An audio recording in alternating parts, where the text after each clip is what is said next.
Hello everyone and welcome back to my opinion. And in this video I'll be proving the upcoming T20I series between India and South Africa. Starting off with India, I've got a few things to say on the squad they've selected for the series as well as the future going to the T20 World Cup. But on the squad they've selected, I've compiled an 11, that 11 being Rutraj Gaikwad and Yashasvi Jaiswal to open the batting with Tilak Verma at number 3, Suryakumar Yadav at number 4, Rinku Singh at 5, in the absence of Hardik Pandya would usually be batting at 6, Jitesh Sharma at 6, Ravindra Jadeja at number 7, Arshdeep Singh at 8, and one of Ravi Bishnoi, Kuldeep Yadav at number 9, Mohammad Siraj at 10, and Mukesh Kumar at number 11. As for the backups, one of Kuldeep Yadav or Ravi Bishnoi will play in the side. Washington Sundar is the backup for Ravindra Jadeja, and as of now, I don't know about the situation I don't know when Deepak Chahar will fly into South Africa, whether he will be available, and that's why they currently don't have a backup for the three seamers. And the reason why I have a few things to say about this squad and the future going to the T20 World Cup is because I've said even before, across formats, India have got the resources to be successful even without the big guns playing, provided they use those resources well. And based off the recent series and with what we've seen before, I think as far as the batting goes, there are three certainties out of the young players. Those players being Yashasvi Jaiswal, Tilak Verma and Rinku Singh. If you take out any one of those players, which they certainly won't take out Jaiswal or Rinku Singh, but if you take out Tilak Verma, I feel you're weakening this batting core. Suryakumar Yadav will play at 4, Hardik Pandya at 5. So you've got 5 out of the top 6 deservedly set if they're all fit. And you've got the second opener slot up for grabs. Now, unless Rinku Singh keeps wickets, if you want to play your strongest batting side, you've got to pick a keeper batsman at the second opening slot. The only way that you'd get the others in, or if you get 4 of those in without including a keeper to open, if you play Ishan Kishan at 3, which they're looking to do, and bring in someone else. And there have been some names as to who they could bring in that second opening slot. But I feel you'll be weakening the batting core if you do that. And that's why, as per situation, I feel they should be selecting a keeper batsman to open the batting alongside Yashasvi Jaiswal, which they haven't done in this squad because Ishan Kishan has been tried out of late at number 3 and below and has done well. And they've realised that he does far better when he bats in the middle than when he opens the batting. And that's why they batted him at 3 in the recent series and he did well. But I feel when you're comparing him with Tilak Verma, with the dot ball percentage that Ishan Kishan has, and with the way in which Tilak Verma goes about getting his runs, he can get you consistent contributions more often than not, and won't get bogged down as much because of the way he looks to go about things. So that's why I feel he may not start in the side because I'll be looking to try Ishan Kishan or someone else, but I feel if they don't play Tilak Verma, they'll be weakening their lineup going into a World Cup. And there's another thing. They've got Shubman Gill and Shreyas Iyer as backups. Now, on the number 3 slot, since they've got Jitesh Sharma at number 6 filling the keeper role, they can play one of Tilak Verma and Shreyas Iyer. There's been a suggestion to say should Shubman Gill bat at 3, but I don't think they'll do that and I don't think they should. And secondly, if you're comparing those 3 players, is there even a debate as of now as who bats at 3 in the best 11? In a T20 side? I don't think there's anyone better at 3 in India than Tilak Verma as of now. And so if you play one of those 2 ahead of him in a 3-match series, a touring South Africa in preparation for a T20 World Cup, I don't know what to say. And for Shubman Gill being the backup opener, I think Gaikwad and Jaiswal will start. It's a 3-match series where Shubman Gill plays will most likely play for 1 game. And it's a case where if India are 2-0 up going to the final game, if Shubman Gill plays the 3rd game, he doesn't do well, can you drop him for 1 game? No, you can't. If he does do well, it only adds another player to the conundrum. And secondly, if it's 1-1 going to the final game, is Shubman Gill going to play? No, he's not. So I don't get those 2 being included in the squad and more so being included in the conversation to play ahead of one of the players who are more likely to start in the T20 World Cup, especially at number 3. I don't get the other 2 players being in the conversation. And Washington Sundar, he bowls at his best when he's bowling in the power play. And you've seen, especially in the last few years, when bowling the middle overs, he has struggled. Now, in this case, when you've got the 3 seamers that India have got, especially playing in South Africa, is he going to get a chance to bowl in the power play? If at all he plays, since he's a backup for Ravindra Jadeja, no he's not. You've got another series against Afghanistan at home where he may get a chance to bowl in the power play, and we'll see how he goes. But apart from that, SRH have got Bhuvneshwar Kumar and Marco Jansen to bowl the new ball. Wasim Sundaram will get a maximum of 1 over to bowl the power play maybe before he has to bowl in the middle.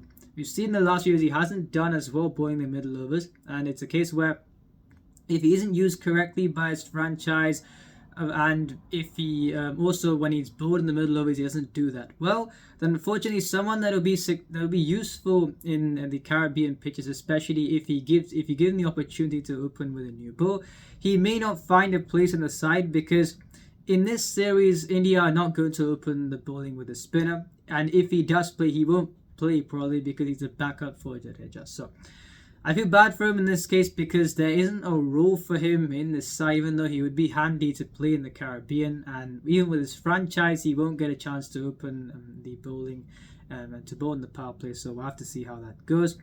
And I repeat, if you're playing Ishan Kishan at 3 ahead of Tilak Verma just because you want to keep a batsman, or even more than that, just because you want to play another bigger name, let's say, to open the batting, you are weakening the side, so they should not even think about that. So that's why I know I haven't got on to previewing the series as of yet, but India should think our best side has got 5 out of the 6 batsmen in it. If Rinku Singh doesn't keep, we need a keeper, and that keeper in my view should be one of Sanju Samson and KL Rahul as things stand. So India should not be tinkering with things as far as their best 11 goes, but I know they would do considering the squad selection.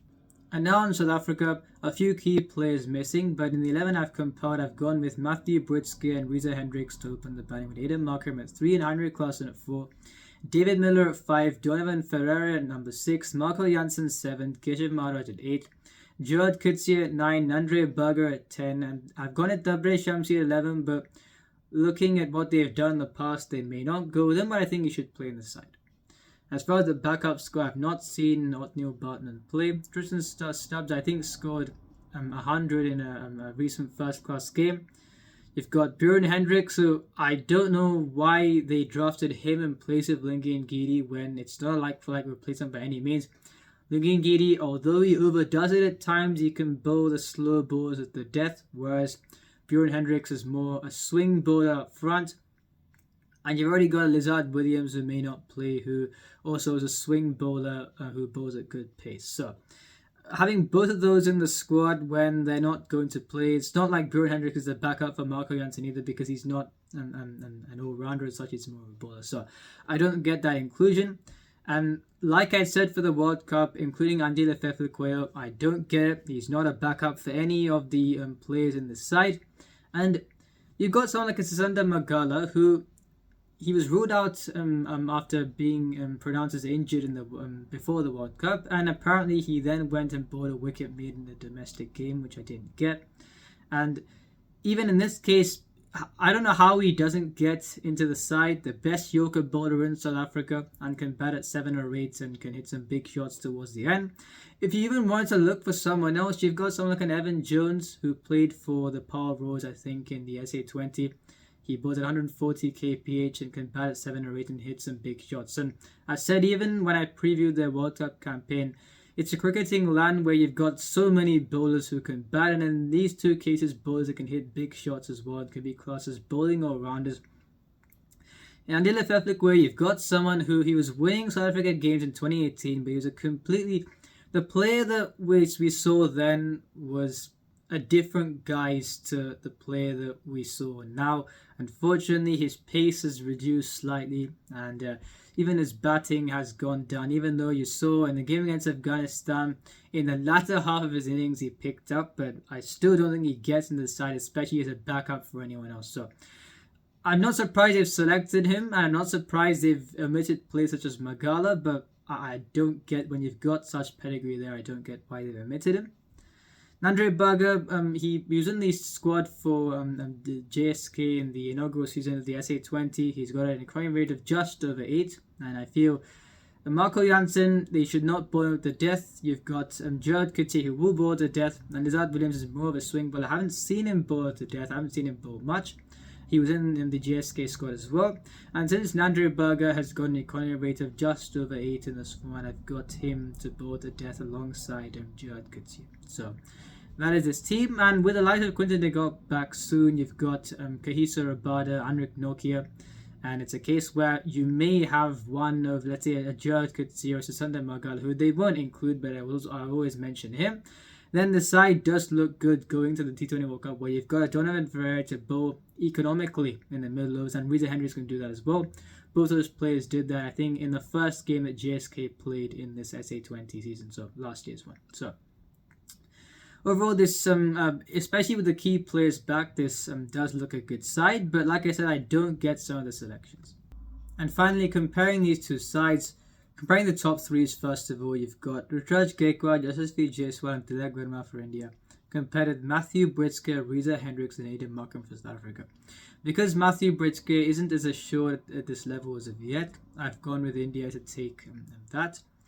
And on 4, 5, 6, 7, you've got Suryakumar Yadav, Rinku Singh, Jitesh Sharma, Ravindra Jadeja, compared with Heinrich Klaassen, David Miller, Donovan Ferreira and Marco Jansen. In terms of explosiveness, you've got Suryakumar Yadav and Heinrich Klaassen, who are both explosive players and key contributors for their side, so I'd term those two as equal. Rinku Singh and David Miller, while they've both been in great form in the last while, I feel this is if someone like a Gerard Coetzee bowls at 150 against Rinku Singh in South African conditions, how would he go? This would be the first time he'd face this kind of a challenge. Whereas David Miller, I feel, has shown assurance against all types of bowling, and that's why I'd say he has got the edge there. Jitesh Sharma, Donovan Ferreira, the same reason to say, I feel if Jitesh Sharma faces the express pace in these conditions, how would he go? He's a much better player of spin than Donovan Ferreira, you'd think. Donovan Ferreira also does like to play his shots regardless. So because of how Ferreira plays pace, I'd give that edge to him. And Jadeja versus Marco Jansen. Marco Jansen's the more explosive out of the two. I don't think this is a fair comparison as such, but if you're looking for someone to finish the innings, then you've got, well, both of them can do a good job, but you've got Marco Jansen as the more explosive player. So depending on the situation, you could give the edge to either one of those two. So overall, I am giving South Africa the slight edge when it comes to 4, 5, 6, and 7. And on the bowling attack, you've got Ashdeep Singh versus Marco Jansen. Ashdeep Singh hasn't been at the best of form bowling at the death in the recent while, and Marco Jansen bowling the new ball you saw in the World Cup as well, he was quite good. So I'd give that edge slightly towards Marco Jansen. However, if you're comparing both of those death bowling, Ashdeep Singh's death bowling would be better. And if Jansen bowls at the death where at times he has done, then South Africa would slightly regret that. You got Jadeja versus Keshav Maharaj. You think Jadeja would take that. Ravi Bishnoi versus Tabraiz Shamsi. Ravi Bishnoi would take that. Gerard Coetzee versus Mohammad Siraj. You think Coetzee would take that. And Nandri Berger's fairly inexperienced at this level. So Mukesh Kumar, with the fact that he's done well on surfaces where it was tough to bowl and there was quite a bit of dew on show, then Mukesh Kumar, you think, would take that. I've given India a slight edge because I feel they've got greater versatility looking at their squad. The South African backups, some of them are a bit confusing, and I'm saying India's backups could have been selected better, but they've got greater versatility than what South Africa have got. And if there's a bit of turn on offer during the middle overs, who can capitalize on that? You'd think India have got the attacking and defensive options to capitalize on that. Whereas for South Africa, in terms of spin bowling options, they've only got Keshav Maharaj and Tabraiz Shamsi, and if they don't play him, then they've not got the second option either. So because of the versatility that the Indian squad has over the South African squad, I've gone with India to win this series, but let's see how this goes. If you enjoyed this video, please like and subscribe, please share it with your friends. Remember, this is my opinion. What's yours?